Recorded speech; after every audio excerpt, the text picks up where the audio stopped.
Dear students, हमने crystal field theory के बारे में पूरा डिस्कशन देखा, उसके बेसिक कंसेप्ट्स, उसमें जो डिफरेंट ज्योमेट्रीज हैं, octahedral, tetrahedral, square planar geometry, उनमें मेटल आयन के कॉन्फ़िगरेशन, उनके ओरिएंटेशंस देखे और स्प्लिटिंग ऑफ ऑर्बिटल्स के बारे में अध्ययन किया। और हमने ये भी देखा कि CFSE को प्रभावित करने वाले फैक्टर्स कौन कौन से हैं, उसकी एप्लीकेशंस क्या हैं CFT की। उसी के आधार पर आज हम CFT के जो क्वेश्चन आंसर्स हैं based on university examination pattern उसको डिस्कस करेंगे। या कोई भी जो कॉम्पिटिटिव एग्जाम्स हैं या किसी भी प्रकार के एग्जाम्स, इसमें शॉर्ट आंसर्स केमिस्ट्री से रिलेटेड जो पूछे जाते हैं on the related to CFT theory, crystal field theory, तो वो उसके बारे में आज हम डिस्कस करेंगे। जैसे सबसे पहले हम देखते हैं कि एक्सप्लेन द फॉलोइंग्स, कि यूजुअली रीजन पूछा जाता है कि एक्सप्लेन व्हाई कि this complex is more paramagnetic than other, comparison पूछा जाता है, या किसी का मैग्नेटिक मूवमेंट के बारे में पूछा जाता है कि इसका अधिक है, इसका कम क्यों है, या इसकी ज्योमेट्री इस टाइप की क्यों है। तो उस प्रकार के क्वेश्चंस आज हम डिस्कस करेंगे। जैसे सबसे पहला है एक्सप्लेन द फॉलोइंग्स में Fe(F6) 3 negative ion is more paramagnetic in nature than FeCN6 3 negative. कि यहाँ पर हमने आयरन का कॉम्प्लेक्स लिया है, आयरन का कॉम्प्लेक्स में यहाँ पर F6 लिया है और इधर हमने लिया है CN6, और दोनों के ऊपर जो चार्जेस है वो 3 नेगेटिव है। बट ये जो कॉम्प्लेक्स है that is more paramagnetic than this complex. इसका मतलब ये हुआ कि इसकी तुलना के अंदर ये जो Fe(F6) है वो अधिक अनुचुंबकीय क्यों है, इसका कारण पूछा गया है। सबसे पहले इसका अगर हम सॉल्यूशन निकालते हैं तो सबसे पहले हम ये देखते हैं कि ऑक्सीडेशन स्टेट ऑफ Fe यहाँ पर मतलब आयरन की जो ऑक्सीकरण अवस्था है वो क्या है। जैसे यहाँ पर सबसे पहले हम एग्जांपल ले रहे हैं Fe(F6) 3 नेगेटिव का। तो अगर इसकी हमें ऑक्सीडेशन स्टेट निकालनी है तो हम किस प्रकार से निकालेंगे, X into 6 into -1 is equal to -3।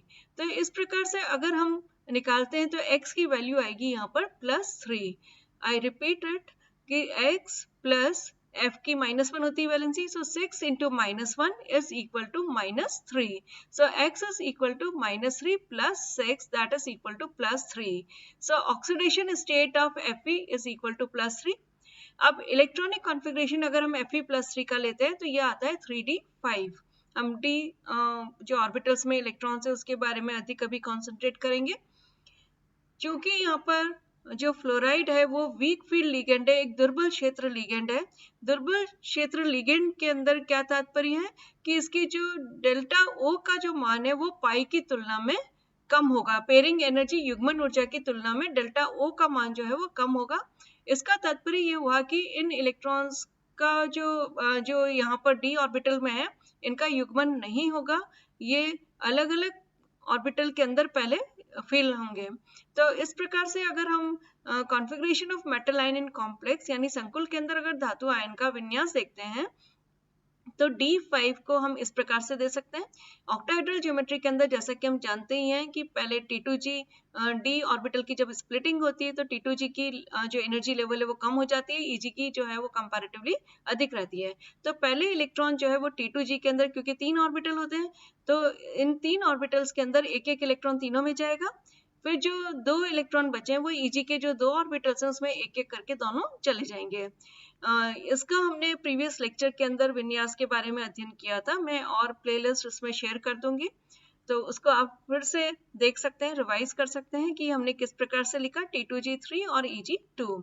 अब अगर हमें मैग्नेटिक मोमेंट ऑफ कॉम्प्लेक्स निकालना है तो ये डिपेंड करता है अनपेयर्ड जो भी नंबर इलेक्ट्रॉन्स हैं उनकी संख्या के ऊपर। तो यहाँ पर हम देख सकते हैं कि इलेक्ट्रॉन्स का जो संख्या है वो कितनी हो गई, सारे के सारे अनपेयर्ड है यहाँ पर अयुग्मित अवस्था में, तो 3 ये और 2 ये 5 हो गए टोटल।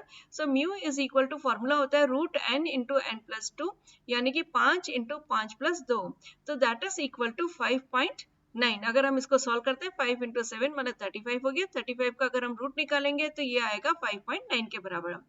इसी प्रकार साइनाइड जो है दूसरा कॉम्प्लेक्स हम देखते हैं FeCN6 3 नेगेटिव। तो यहाँ पर अगर हम ऑक्सीडेशन स्टेट आयरन की निकालते हैं तो again X plus 6 into -1 is equal to -3। तो इस प्रकार से X -6 is equal to -3 और x is equal to -3 plus 6, so that would be equal to +3. तो इस प्रकार इस कॉम्प्लेक्स में भी जो आयरन की ऑक्सीडेशन स्टेट है वो +3 है. अब अगेन +3 है, इसका कॉन्फ़िगरेशन देखेंगे तो 3d5 ही आएगा. 3d5 का जब हम यहाँ पर कॉन्फ़िगरेशन देखेंगे मेटल आयन में कॉम्प्लेक्स में, तो यहाँ पर चूंकि साइनाइड लिगेंड है, सो साइनाइड लिगेंड जो है ये स्ट्रॉन्ग फील्ड लिगेंड है, यानी कि ये प्रबल क्षेत्र लिगेंड है. प्रबल क्षेत्र लिगेंड का तात्पर्य ये हुआ कि यहाँ पर जो डेल्टा O का मान है वो पाई की तुलना में अधिक होगा. तो उस स्थिति के अंदर क्योंकि युग्मन ऊर्जा इसकी कम है, तो अब इलेक्ट्रॉन्स का युग्मन होगा, पेयरिंग स्टार्ट हो जाएगी. और जो 5 जो यहाँ पर हमें इलेक्ट्रॉन्स दिख रहे हैं उनका किस प्रकार से डिस्ट्रीब्यूशन होगा कि T2G के अंदर 3 ऑर्बिटल है, तो पहले एक एक तीनों में जाएंगे, उसके बाद उनकी पेयरिंग होने स्टार्ट हो जाएगी. और जब पेयरिंग हो जाएगी तो एक ही अयुग्मित इलेक्ट्रॉन बचेगा, क्योंकि T2G के अंदर टोटल नंबर ऑफ इलेक्ट्रॉन्स जो ऑक्यूपाई हो सकते हैं वो 6 हैं, बिकॉज 3 ऑर्बिटल है.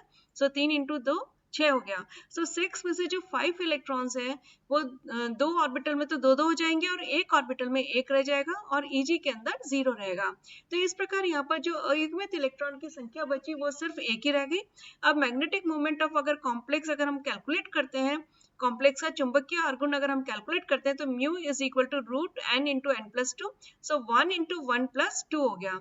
सो दैट इज इक्वल टू 1.73 हो जाएगा. और इस प्रकार हम देख सकते हैं कि जो म्यू का मान है वो यहाँ पर 1.73 बोर मैग्नेटॉन आया, और यहाँ पर आया है FeF6 नेगेटिव में के केस में ये आया है 5.9. सो क्योंकि यहाँ पर चुंबकीय आर्गुण की वैल्यू से हम कंपेयर कर सकते हैं, इसका अधिक है मैग्नेटिक मोमेंट, इसका कंपैरेटिवली कम है. दोनों ही पैरामैग्नेटिक है, दोनों ही अनुचुंबकीय हैं, किंतु जो FeF6 नेगेटिव है ये FeCN6 नेगेटिव की तुलना में अधिक अनुचुंबकीय है.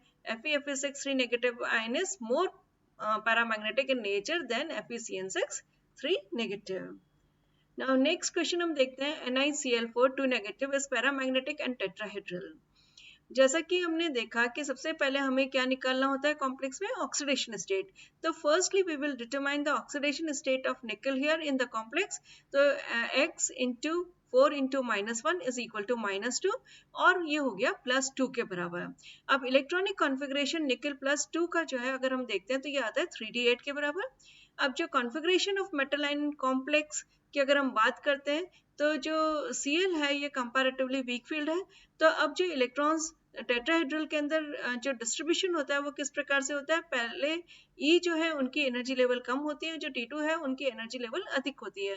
तो E के जो 2 ऑर्बिटल्स हैं उसके अंदर पहले ये इलेक्ट्रॉन्स भरे जाएंगे, T2 में इलेक्ट्रॉन्स भरे जाएंगे, युग्मन होगा, इस प्रकार से E4 हो जाएगा. और T2 के अंदर 3 है, और यहाँ जैसा कि आप जानते हैं टेट्राहेड्रल के अंदर हम G को काम में नहीं लेते हैं, ज़ेराइड को. तो यहाँ पर जो है ये T2 हो गया, T2 के अंदर 3 ऑर्बिटल्स हैं, सो 4 आएंगे तो एक सब में जाएगा, फिर एक की पेयरिंग हो जाएगी, तो रिमेनिंग जो अनपेयर्ड इलेक्ट्रॉन रह गए उसकी संख्या यहाँ पर 2 होगी.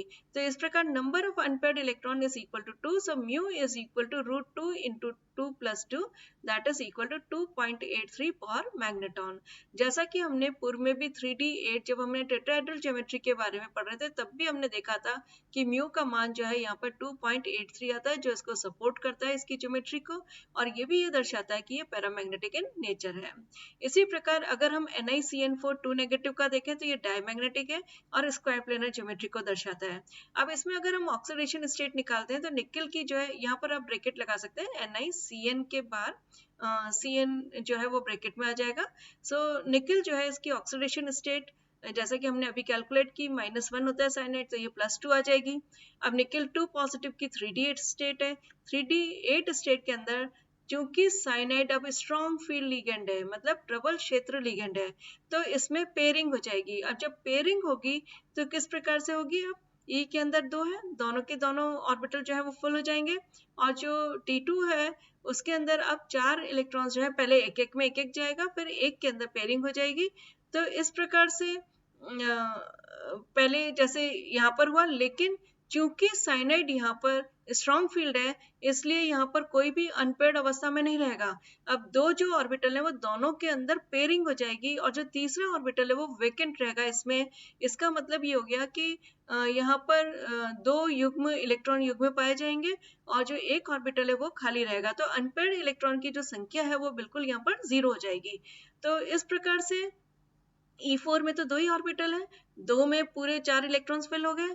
T2 के अंदर 3 है, 3 में से जो दो ऑर्बिटल्स हैं उसमें 4 इलेक्ट्रॉन्स पूरे ऑक्यूपाई हो गए। तो जो तीसरा है वो उसके अंदर बिल्कुल फ्री रहेगा, उसमें कोई इलेक्ट्रॉन्स नहीं होगा। तो there will be no unpaired electrons. तो इस प्रकार जब कंप्लीट पेयरिंग की वजह से कोई भी यहाँ पर अयुग्मित इलेक्ट्रॉन नहीं रहेगा तो 0 × 0 + 2, so that will be equal to 0। जब म्यू का मान चुंबकीय आर्गुन का मान, मैग्नेटिक मोमेंट का मान 0 आ गया, इसका मतलब ये हो गया कि ये कॉम्प्लेक्स डायमैग्नेटिक इन नेचर है, प्रति चुंबकीय है। और जैसा कि हमने स्क्वायर प्लेनर ज्योमेट्री के अंदर देखा था कि इसका हम इस प्रकार से जो E पहले और T और जो इसकी स्प्लिटिंग थी उसके आधार पर हमने ये कहा था कि ये स्क्वायर प्लेनर ज्योमेट्री का है। इसी प्रकार NiCO4 है, ये डायमैग्नेटिक है और टेट्राहेड्रल होता है। अब यहाँ पर हम देख सकते हैं कि जो निकल की ऑक्सीडेशन स्टेट है वो 0 हो गई। जब निकल की ऑक्सीडेशन स्टेट 0 हो गई तो इलेक्ट्रॉनिक कॉन्फ़िगरेशन कैसा हो गया, 3d8 और 4s2। अब ये CO जो है वो स्ट्रॉन्ग फील्ड लिगेंड है, प्रबल क्षेत्र लिगेंड है।